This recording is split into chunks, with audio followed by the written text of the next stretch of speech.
एक अमरनाथ नाम का गांव था जहां रमन नाम का आदमी रहता था। वो बहुत ही नेक दिल इंसान था, लेकिन लोग उसको बेवकूफ बनाकर अपना सारा काम करवा लिया करते थे। ऐसे ही एक दिन मोतीलाल, जो कि एक कंजूस सेठ था, वो रमन को बुलाकर कहता है, अरे ओ रमन, जरा इधर आ तो। जी मालिक, क्या हुआ? एक काम कर, जरा मेरा गोदाम साफ कर दे, बहुत गंदा हो गया है। मालिक, मैं तो खेत पर काम करने के लिए जा रहा था ताकि कुछ पैसे कमा सकूं। मुझे अपना गुजारा भी तो करना है ना मालिक। अरे तुझे पैसे की क्या जरूरत है? तुझ पर तो माता लक्ष्मी खुद ब खुद मेहरबान हो जाएंगी। आखिर वो कैसे होगा? देख, माता लक्ष्मी ऐसी जगह वास करती हैं जहां साफ सफाई रहती है। तो अगर तू मेरा गोदाम अच्छे से साफ सुथरा और एकदम चकाचक कर देगा तो माता लक्ष्मी तुझसे बहुत प्रसन्न हो जाएंगी और खुद चलकर तेरे घर आ जाएंगी। रमन मोतीलाल का काम करना नहीं चाहता था, पर वो मना नहीं कर पाता और उसकी बात मान जाता है। वो अपनी पूरी मेहनत से उसका गोदाम एकदम साफ कर देता है। साफ सफाई करने के बाद वो अपने घर चला जाता है। अरे, आप तो बहुत जल्दी वापस आ गए, क्या हुआ? खेत पर नहीं गए क्या? ये सुनकर रमन अपनी पत्नी को सारी बात बताता है। उसकी सारी बात जानने के बाद रमन की पत्नी बिगड़ते हुए कहती है, आखिर आप कब तक लोगों की बातों से बेवकूफ बनते रहेंगे? बताइए ना, लोग हमेशा आपको बेवकूफ बनाकर आपसे मेहनत वाला काम करवा लेते हैं और आप बदले में कुछ भी नहीं लेते हैं। ऐसा कब तक चलेगा? मैं क्या करूं? कोई मुझसे कोई काम कहता है तो मैं मना नहीं कर पाता। ऐसे तो हम लोग एक दिन भूखे ही मर जाएंगे। ये बड़े बड़े लोग कितना फायदा उठाते हैं और आप बस चुपचाप उनका काम करते रहते हैं। कोई बात नहीं कमला, एक ना एक दिन मुझे मेरे कर्म का फल जरूर मिलेगा। भगवान के घर देर है पर अंधेर नहीं। वो बात तो आपकी सही है। भगवान तो अपने भक्तों की हमेशा सुनता है, लेकिन हमें भी तो मेहनत करनी पड़ती है। बिना मेहनत के कुछ नहीं मिलता। अरे तुम बस भगवान पर यकीन रखो, जो होगा भगवान की कृपा से अच्छा ही होगा। लेकिन अभी मैं क्या करूं? घर में खाने को केवल आज रात का ही राशन है। अगर ये भी खत्म हो गया तो कल खाने के लाले पड़ जाएंगे। भाग्यवान, तुम कल की चिंता मत करो, कल मैं कुछ न कुछ इंतजाम जरूर कर लूंगा, ये मेरा वादा है। आप कहते हैं तो ठीक है, मैं तो भगवान और आपके ही भरोसे जी रही हूँ। तभी उनके दरवाजे पर एक अम्मा आती हैं। कहती हैं, अरे कोई है क्या जो मुझ गरीब की मदद करे? अरे कुछ खाने को हो तो दे दो, मैं कई दिनों से भूखी हूँ। अम्मा, आप अंदर आ जाइए। रमन और उसकी पत्नी अम्मा की बहुत खातिरदारी करते हैं। उसके बाद अम्मा देखती है कि घर में उनके खाने के लिए कुछ भी नहीं बचा है। बेटा, तूने सब कुछ मुझे खिला दिया, अब तू और तेरी बीवी क्या खाएंगे? ये सुनकर रमन कहता है, कोई बात नहीं अम्मा, अतिथि तो भगवान समान होता है, तो पहले भगवान को भोजन कराना चाहिए और वैसे भी हम तो कुछ भी खाकर काम चला लेंगे। आपका पेट भर गया, यही हमारे लिए बहुत है। तुम्हारी ऐसी सेवा भक्ति देखकर मैं तो बहुत प्रसन्न हो गई हूँ। आजकल भला कौन किसी भूखे को खाना खिलाता है? तुम लोग धन्य हो। तब एक रोशनी होती है और देखते ही देखते अम्मा अपने असली रूप में आ जाती हैं। वो कोई और नहीं बल्कि धरती माता होती हैं, जो भेष बदलकर रमन के घर आई होती हैं। धरती माता को देखकर दोनों प्रणाम करते हैं। तब धरती माँ उन दोनों को कहती हैं, मैं तुम दोनों के स्वभाव से बहुत खुश हूँ। तुम दोनों बहुत नेक दिल हो। खुद के पास भोजन ना होते हुए भी तुमने एक अनजान को अपना खाना दिया। बताओ, तुम्हें क्या चाहिए? माता, आपने हमें दर्शन दिए, हम तो वैसे ही धन्य हो गए, हमें और कुछ नहीं चाहिए। तुम दोनों का इतना नेक दिल है कि मैं तुम दोनों से बिना मिले नहीं रह पाई, इसीलिए मैं तुम दोनों से मिलने तुम्हारे पास आ गई। तुम दोनों मुझे माँ मानते हो, तो बताओ मैं तुम दोनों के लिए क्या कर सकती हूँ? मैं तो एक मामूली सा इंसान हूँ। मैं खेती करके अपना गुजारा करना चाहता हूँ, लेकिन मेरे पास खेती करने के लिए कोई जमीन नहीं है और ना ही इतना धन है कि मैं खेती करने के लिए बीज या खाद की व्यवस्था कर सकूं। मैं तो बस चाहता हूँ कि मैं खेती करके इतना कमा सकूं ताकि ना मैं भूखा रहूं और ना ही मेरे घर से कोई भूखा जाए।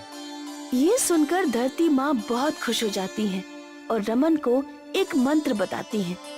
चंद्र आगमन, धरती माँ कृषि जागमन। जब जब तुम ये मंत्र पढ़ोगे तब तब तुम चांद पर पहुँच जाओगे और तुम वहाँ जाकर किसी भी चीज की खेती कर सकते हो। वहाँ का वातावरण हर तरह की खेती करने में तुम्हारी मदद करेगा और साथ ही साथ वहाँ खेती करने के लिए तुम्हें केवल उस जगह की भूमि को जोतना है। बाकी उस भूमि में जिस भी चीज की खेती करनी हो उसका नाम लेते चले जाना और वो होती चली जाएगी। वहाँ तुम जिस भी चीज का नाम लोगे वो खेती अपने आप उगना शुरू हो जाएगी। तुम केवल उस खेती का पूरा ध्यान रखना और सही समय आने पर अपनी खेती से अपना व्यापार शुरू करना। क्या सच में ऐसा होगा? हाँ पुत्र, इस बात का ध्यान रखना कि जो भी खेती तुम करो उससे बाकी लोगों का भी भला होना चाहिए। अपने से पहले हमेशा दूसरों की मदद करने का सोचना, वरना हो सकता है ये मंत्र काम ना करे। ये कहकर माता वहाँ से गायब हो जाती हैं। इसके बाद वो दोनों उस मंत्र को एक बार पढ़ते हैं। चंद्र आगमन, धरती माँ कृषि जागमन। चंद्र आगमन, धरती माँ कृषि जागमन। जैसे ही दोनों मंत्र पढ़ते हैं तो वो पाते हैं कि अब वो दोनों चांद पर हैं। पर फिर सोचते हैं कि वो किस चीज की खेती करें। तो बहुत सोचने के बाद रमन कहता है, क्यों ना हम लोग सूरज की खेती करें, क्योंकि आज भी बहुत से गांव के लोग ऐसे हैं जो खेती करते हैं पर उनको ठीक प्रकार से सूरज की किरणें नहीं मिल पाती हैं, जिसके कारण उनकी फसलें खराब हो जाती हैं। आज भी ऐसे बहुत सारे गांव व शहर हैं जहां पर किसानों को बहुत दिक्कतों का सामना करना पड़ता है। तो अगर हम उनको सूरज बेच देंगे, अपनी फसलों को कई प्रकार का फायदा पहुंचा पाएंगे, जिससे उनकी फसलें बहुत अच्छी होंगी और इससे हमें भी मुनाफा होगा। ये तो बहुत ही अच्छा विचार है, हमें ऐसा ही करना चाहिए। तो ये सोचकर दोनों चांद पर सूरज की खेती करना शुरू कर देते हैं और थोड़े ही दिनों में उसमें बहुत सारे सूरज दिखाई देते हैं। धरती माँ ने जैसा कहा था वैसा ही हुआ है। देखो कितने सारे सूरज निकल आए हैं। वो लोग धरती पर आ जाते हैं और पूरे गांव में सबको बता देते हैं कि जिनको भी सूरज चाहिए वो कुछ पैसों में ही सूरज खरीद सकते हैं। इस पर गांव वाले हैरान हो जाते हैं और सूरज खरीदने के लिए तैयार हो जाते हैं। रमन, मैंने सुना है तुम सूरज बेच रहे हो। भला ऐसा भी कहीं होता है क्या? दिखाओ तो जरा। हाँ, अभी दिखाता हूँ। रमन उस गांव वाले को सूरज दिखाता है तो वो हैरान रह जाता है और कहता है, अरे बाप रे, ये तो सच में छोटा सा सूरज है। अब इस गांव में किसी को भी खेती करने में कोई दिक्कत नहीं होगी। हाँ, बिल्कुल सही कहा। अब किसी को भी खेती करने में कोई दिक्कत नहीं होगी, सूरज निकले या ना निकले। रमन के घर के बाहर बहुत सारे लोगों की भीड़ इकट्ठा हो जाती है। रमन सभी लोगों को सूरज बांट रहा होता है और सभी लोग सूरज ले जाकर अपने खेतों में लगा रहे होते हैं, जिससे उनकी फसलों को अच्छी तरह से प्रकाश मिल रहा होता है। उनकी फसलें अच्छी होने लगती हैं। हमने तो कभी नहीं सोचा था कि रमन इतना समझदारी वाला काम कर सकता है। रमन ने तो हम सबको भौचक्का कर दिया। इधर रमन काफी मशहूर और अमीर हो जाता है।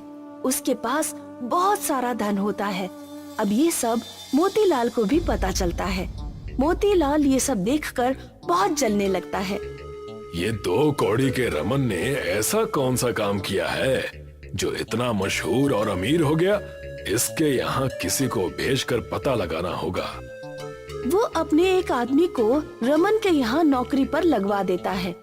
उसका आदमी देखता है कि रमन कैसे एक मंत्र पढ़ के चांद पर चला जाता है और वहाँ बहुत सारे सूरज लेकर वापस आ जाता है। मोतीलाल ये सब देख के समझ जाता है कि ये सब एक मंत्र के कारण हो रहा है।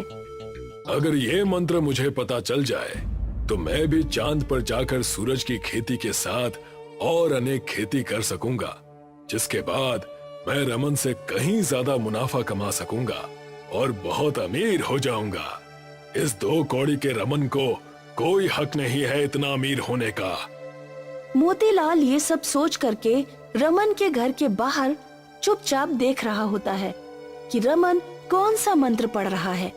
देर रात रमन एक बार फिर मंत्र पढ़कर चांद पर जाता है, लेकिन इस बार ये मंत्र मोतीलाल भी सुन लेता है। अच्छा, तो एक मंत्र के चलते इतना उड़ रहा है रमन। अब मैं भी चांद पर जाऊंगा और इससे ज्यादा मशहूर और अमीर होकर दिखाऊंगा।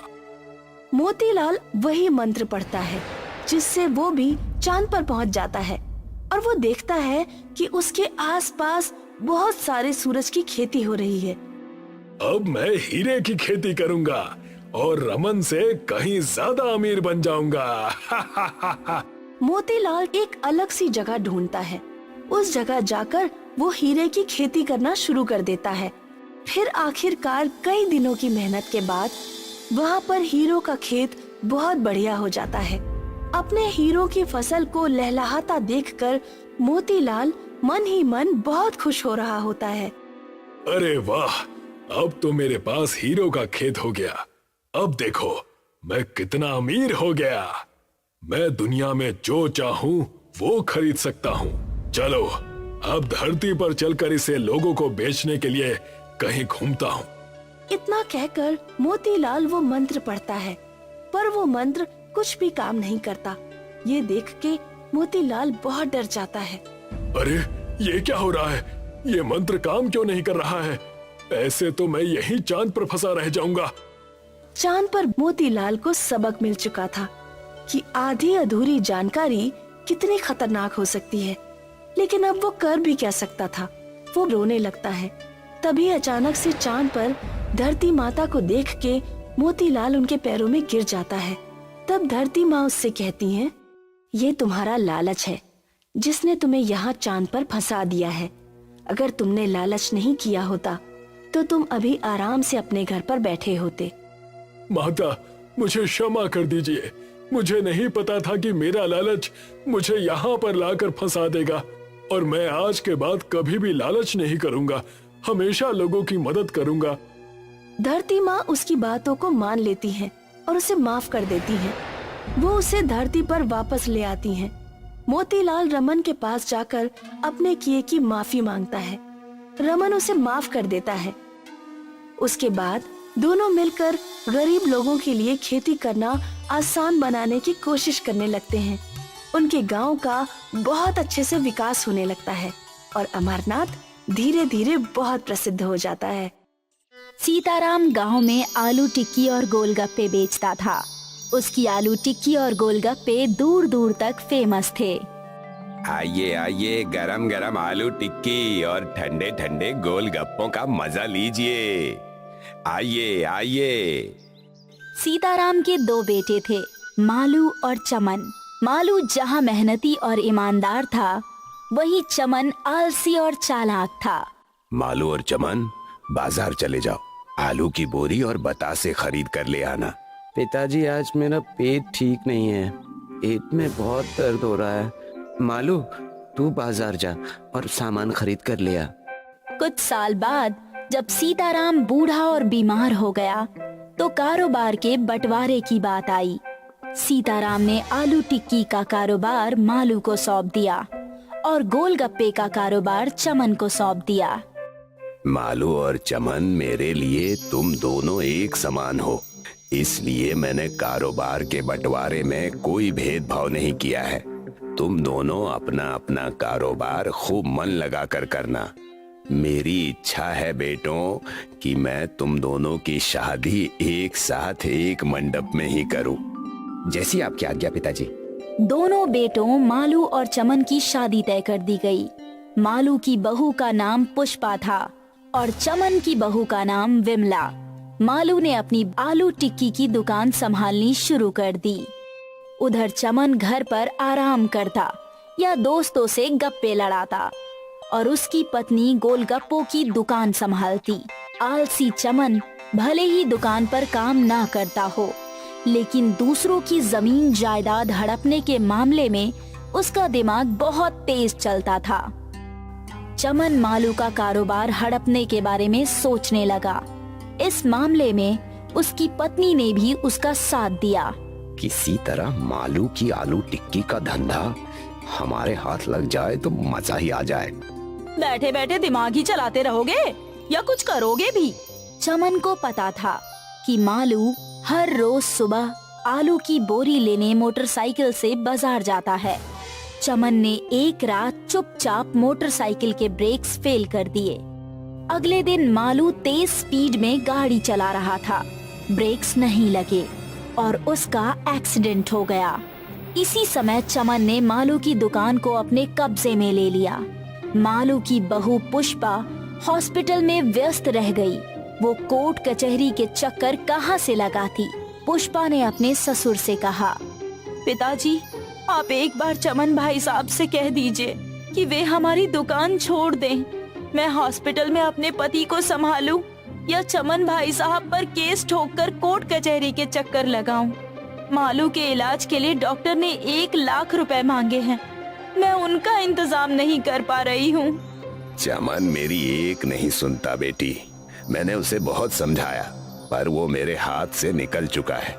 लेकिन उसे अपने बुरे कर्मों का फल कभी न कभी जरूर चुकाना होगा। तो पिताजी, मैं तो इस तरह सड़क पर आ जाऊंगी। आज चमन भाई साहब ने दुकान छीनी है, कल वो हमारा घर भी छीन लेंगे। दरवाजा बंद करो बहू, मैं तुम्हें एक गुप्त जानकारी देना चाहता हूँ। बहू ने दरवाजा बंद किया। तब सीताराम ने उससे कहा, मेरे पास एक 5 बीघे का खेत है।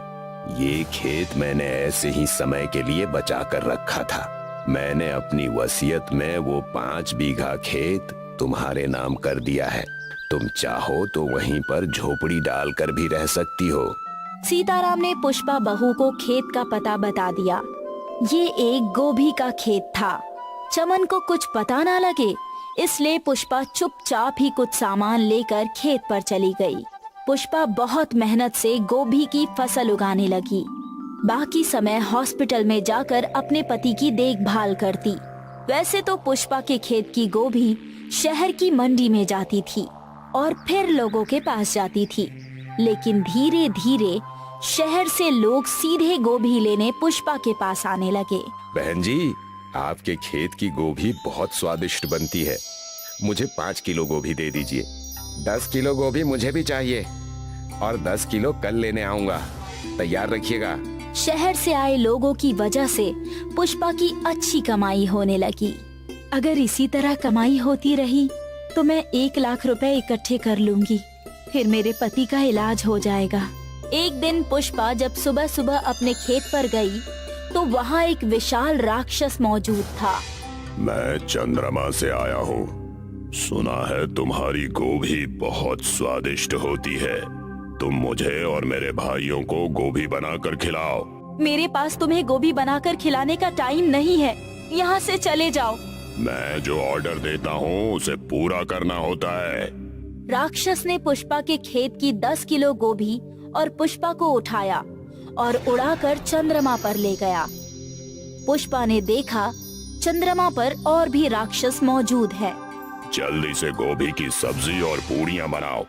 जितनी जल्दी अपना काम खत्म कर लोगी उतनी जल्दी मैं तुम्हें पृथ्वी पर छोड़ आऊंगा। तुम समझते क्यों नहीं?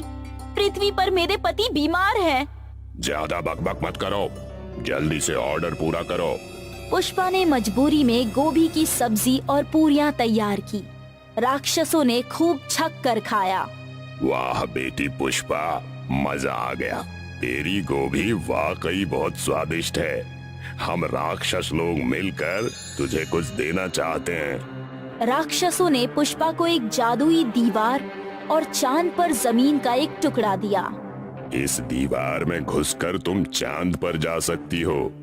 चांद पर हमने तुम्हें जमीन दी है, तुम उस जमीन पर खेती कर सकती हो।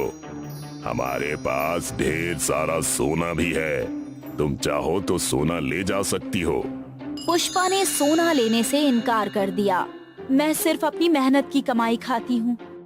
राक्षस पुष्पा की ईमानदारी देखकर बहुत खुश हुए। राक्षस द्वारा दी गई दीवार का प्रयोग करके पुष्पा अपने घर लौट आई। घर आकर उसे पता लगा कि चमन ने उसके गोभी के खेत पर भी कब्जा कर लिया है। तुझे क्या लगता था पुष्पा कि तू खेत को मुझसे छुपा लेगी? मेरे कान बहुत दूर की सुन लेते हैं। जब गोभी का खेत भी छिन गया तो पुष्पा निराश नहीं हुई और ना ही कोर्ट कचहरी गई, क्योंकि उसके पास चांद पर खेत था। पुष्पा जादुई दीवार से रोजाना चांद पर जाती और खेत में गोभी उगाती। पुष्पा ने 1 लाख रुपए इकट्ठे कर लिए और अपने पति मालू का इलाज करा लिया। लेकिन किसी तरह चमन को पुष्पा की जादुई दीवार और चांद पर खेती के बारे में पता लग गया। चांद पर खेती? मैं भी चांद पर जरूर जाऊंगा और ढेर सारी जमीन पर खेती करके खूब सारे पैसे कमाऊंगा। एक रात जब पुष्पा के घर पर सब लोग सो रहे थे तो चमन पुष्पा के कमरे में घुस गया और जादुई दीवार से चांद पर पहुंच गया। उस समय सारे राक्षस सो रहे थे और राक्षसों के पास ढेर सारा सोना पड़ा हुआ था। सोने को देखकर चमन के मन में लालच आ गया। उसने बोरियों में सोना भरा और ले जाने लगा, लेकिन तभी राक्षसों का सरदार जाग गया। अरे भाइयों उठो, ये आदमी हमारा सोना चुराने आया है। मुझे माफ कर दो, मैं ये सोना यहीं रख देता हूँ। तुझे माफी नहीं मिलेगी। तूने पुष्पा पर खूब अत्याचार किए हैं। मैं तुझे कुत्ता बना दूंगा। राक्षसों ने चमन को एक कुत्ता बना दिया और पृथ्वी पर छोड़ दिया।